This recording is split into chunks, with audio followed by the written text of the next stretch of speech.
जय श्री कृष्णा। ओम नमः शिवाय। बोलो राधे राधे। दोस्तों, आज की इस वीडियो में हम आपको पशुपतिनाथ व्रत की पूरी जानकारी देंगे। वीडियो बड़ा है पर आपको इस वीडियो को देखने के बाद सारी जानकारी शुरू से अंत तक सब कुछ समझ में आ जाएगा। पशुपतिनाथ का व्रत हमें कैसे करना है, पशुपतिनाथ व्रत की क्या महिमा है, इसका क्या महत्व है, इसको व्रत करने के नियम क्या है, साथ में इसकी विधि क्या है और हमें पशुपतिनाथ व्रत में क्या खाना चाहिए, पशुपतिनाथ व्रत कथा और उद्यापन विधि, इतना सब कुछ हम आपको इस वीडियो में बताएंगे। आपको इस वीडियो को देखने के बाद पशुपतिनाथ व्रत को करने की इच्छा जरूर होगी और सब कुछ आप बहुत ही आसानी से समझ सकेंगे। तो वीडियो को पूरा देखिएगा दोस्तों। और वीडियो भले ही थोड़ा सा बड़ा है पर हाँ, आपको पूरी जानकारी इस वीडियो में मिल जाएगी। तो वीडियो को पूरा देखिएगा और वीडियो पसंद आने पर वीडियो को लाइक जरूर करिएगा। और अगर आप हमारे चैनल पर पहली बार आए हैं तो प्लीज़ चैनल को सब्सक्राइब जरूर करिएगा। सबसे पहले हम आपको बताते हैं पशुपतिनाथ व्रत और उसकी महिमा। देवों के देव महादेव कहे जाने वाले हमारे महादेव देव में सबसे भोले माने जाते हैं। कहा जाता है कि भक्त चाहे तो भक्ति भाव से महादेव को आसानी से प्रसन्न कर सकते हैं। यही वजह है कि महादेव की महिमा उनके भक्तों के बीच बड़ी लोकप्रिय रहती है। भक्तों पर चाहे कोई भी मुसीबत आन पड़ी हो, मगर महादेव के आगे वह छलवर नहीं ठहर पाती और इसीलिए तो भक्त महादेव को प्रसन्न करने का कोई भी मौका नहीं छोड़ते हैं। वह उन्हें प्रसन्न करने के लिए कठिन से कठिन व्रत करने के लिए भी तैयार हो जाते हैं ताकि भोलेनाथ की कृपा उन पर हो जाए। मगर क्या आप जानते हैं, भोलेनाथ को प्रसन्न करने के लिए एक व्रत रखा जाता है जिसे हम पशुपतिनाथ व्रत के नाम से जानते हैं। कहते हैं कि पशुपतिनाथ व्रत से भोलेनाथ की कृपा हो जाती है भक्तों पर। यही कारण है कि यह व्रत भक्तों के बीच इतना लोकप्रिय माना जाता है। लेकिन हर व्रत की तरह इस व्रत के भी कुछ अपने नियम होते हैं जिसका पालन हमें करना बहुत ही ज्यादा जरूरी है। अब हम आपको पशुपतिनाथ व्रत करने के नियम बताते हैं जिसको आपको ध्यान से सुनना है। वैसे तो हर व्रत के अपने नियम और विधि होते हैं, मगर महादेव के इस लोकप्रिय पशुपतिनाथ व्रत की बात ही कुछ और है।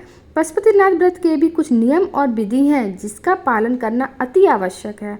इसलिए यह व्रत करने से भक्तों को इस व्रत के नियम जान लेना बहुत जरूरी है। कहा जाता है इस व्रत को करते वक्त भगवान शिव को 5 दिए जलाए जाते हैं। इसका कारण यह है कि महादेव शिव को पंचानन के नाम से जाना जाता है, इसलिए पंच यानी 5 दिए जलाए जाते हैं। पशुपतिनाथ व्रत को शुरू करने के साथ 5 सोमवार तक करने का नियम है। सोमवार के दिन व्रत रखने वाले भक्तों को मंदिर में जाकर भगवान शिव की पूजा कर उनका अभिषेक करना चाहिए। मंदिर में ले जाने वाली थाली में आप रोली, चावल, फूल, फल, बेलपत्र, प्रसाद रख कर ले जा सकते हैं हमारे भोलेनाथ को अर्पित करने के लिए। दोस्तों, अगर आपको हमारा वीडियो अच्छा लग रहा है तो जल्दी से कमेंट बॉक्स में ओम नमः शिवाय लिख दीजिए। उसके बाद आगे का वीडियो देखिए। अब आपको बहुत ध्यान से सुनना है क्योंकि अब हम आपको बताने वाले हैं पशुपतिनाथ व्रत करने की विधि। यदि आप पशुपतिनाथ व्रत करने की सोच रहे हैं तो इस व्रत को करने की विधि आपको पता होनी चाहिए और हम आपकी सहायता के लिए यहाँ बता रहे हैं कि पशुपतिनाथ व्रत 5 सोमवार तक करना चाहिए। इसके अलावा इस बात का भी विशेष ध्यान रखें कि यह व्रत आप केवल उद्यापन के पश्चात ही करना बंद कर सकते हैं। पशुपतिनाथ व्रत करने की विधि में सबसे पहली चीज़ जो होती है वह है पूजा की विधि, जिसमें सोमवार के दिन आपको सुबह नहा धोकर साफ कपड़े पहनकर मंदिर जाना चाहिए। मंदिर में जाते वक्त आप एक पूजा की थाली और कलश ले लें। थाली में आप चावल, लाल चंदन, फूल, प्रसाद, बेलपत्र, पंचामृत इत्यादि लेते जाएं। वहीं कलश में आप जल लेकर जाएं भोलेनाथ का अभिषेक करने के लिए। पशुपतिनाथ की विधि जो है बहुत ही सरल है, कोई भी कठिनाई नहीं है इसमें। इस व्रत को करने में अभिषेक करने के पश्चात आप भोग लगाकर दिया जलाएं और भोलेनाथ की आरती करें। सुबह की पूजा के बाद आप फल और मीठा आहार में ले सकते हैं। शाम के पहर पुनः आप वही थाली लेकर मंदिर में जाएं, मगर आप घर से भोग के लिए कुछ मीठा अवश्य बनाकर लेकर जाएं। जैसे खीर बना सकते हैं, हलवा बना सकते हैं, कुछ भी आप बनाकर जरूर लेकर जाएं। इसके अलावा 6 दिए जरूर लेकर जाएं। मंदिर में पूजा करते वक्त 6 में से 5 दिए जलाएं और भोलेनाथ से अपनी मनोकामना कहें। घर से बना हुआ भोग मंदिर में चढ़ाएं, मगर ध्यान रहे कि इस भोग का केवल 2/3 हिस्सा ही मंदिर में चढ़ाएं। 2/3 हिस्सा ही हमें मंदिर में चढ़ाना है और 1/3 हिस्सा हमें अपने घर वापस ले आना है। वहीं एक दिया भी हमें अपने घर को वापस ले आना है। 5 चढ़ा देने हैं, 1 हमें अपने घर ले आना है। घर आने के बाद प्रवेश करने से पहले वह एक दिया द्वार पर जलाकर, अपने घर के बाहर जलाकर भोलेनाथ का ध्यान करें और अपनी मनोकामना मांगें। इसके पश्चात घर में प्रवेश करें। तो अभी मैंने आपको इसकी पशुपतिनाथ व्रत की विधि बताई है, कैसे करना है, दिया का हमें क्या करना है, भोग का हमें कैसे क्या करना है, सब कुछ मैंने आपको बताया। तो दोस्तों अब मैं आपको बताने वाली हूँ पशुपतिनाथ व्रत में क्या खाना चाहिए। ध्यान से सुनना आप लोग। व्रत करने के दौरान आप सुबह पूजा के बाद फलाहार कर सकते हैं। इसके अलावा शाम की पूजा के पश्चात आप जो मंदिर से 1/3 हिस्सा भोग लेकर आए हैं ना, जो हम बचा कर लेके आते हैं ना, वह पहले खुद खाएं। उसके बाद वह प्रसाद परिवार के अन्य सदस्य को खिलाएं।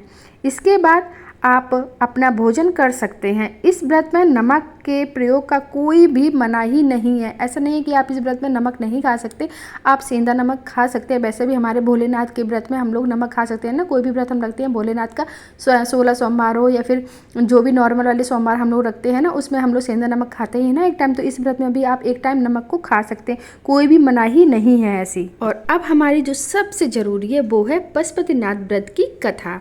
तो सभी लोग एक बार फिर से ओम नमः शिवाय बोलिए और आगे हमारी कथा सुनिए पशुपतिनाथ व्रत की।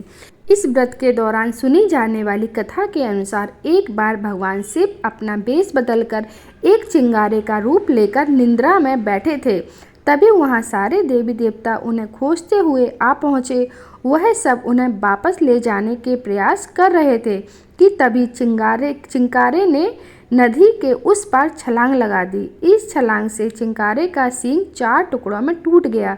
तभी से वहां पशुपतिनाथ चतुर्मुख लिंग के रूप में प्रकट हो गए। वहीं से इनके इस रूप की पूजा अर्चना की जाने लगी।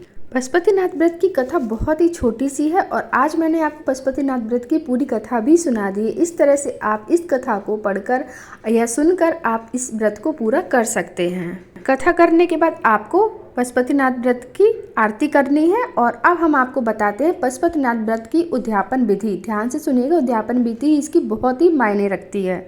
व्रत के आरंभ के तरह ही पशुपतिनाथ व्रत का उद्यापन भी अहम माना जाता है। जब आपके पशुपतिनाथ व्रत के 5 सोमवार पूरे हो जाएं, तब आप इस व्रत का उद्यापन कर सकते हैं। इस व्रत का उद्यापन करने के लिए आपको छठे सोमवार को कोई भी वस्तु 108 की मात्रा में भोलेनाथ को शाम को मंदिर में चढ़ा देना चाहिए। चाहे वह वस्तु चावल हो, मखाना हो, मूंग, बेलपत्र इत्यादि या फिर कोई भी फल हो सकते हैं, कुछ भी आप ले सकते हैं। बस आपको 108 की मात्रा में लेना है, 108 लेना है। आप कोई भी एक चीज़ ले सकते हैं। इसके अलावा भोलेनाथ को नारियल और दक्षिणा भी दें। अंत में आप अपनी मनोकामना पुनः भोलेनाथ को कहें। सच्चे मन से की गई पूजा भगवान जरूर स्वीकार करते हैं। इस तरह से इसका उद्यापन किया जाता है। सच्चे मन से आप इस व्रत को करते हैं, आपकी सारी मनोकामना हमारे भोलेनाथ पूरी जरूर करते हैं। और पशुपतिनाथ व्रत का व्रत बहुत ही शुभ माना जाता है। इसको करने के बाद आपकी सारी मनोकामनाएं जरूर पूरी होंगी। दोस्तों एक बार फिर से बोलो ओम नमः शिवाय। और आज की इस वीडियो में मैंने आपको पशुपतिनाथ व्रत से जुड़ी सारी बातें बताई हैं। अगर आपको फिर भी कुछ भी समझ में नहीं आ रहा है तो आप हमें कमेंट करके बताइए, और या आप हमें इंस्टाग्राम पर फॉलो कर सकते हैं, वहाँ पर आप हमें मैसेज भी कर सकते हैं। हम आपके जो सवाल हैं उनका जवाब जरूर देंगे। तो जल्दी मिलते हैं आपसे ऐसे ही नए वीडियो के साथ। बोलो ओम नमः शिवाय। राधे राधे।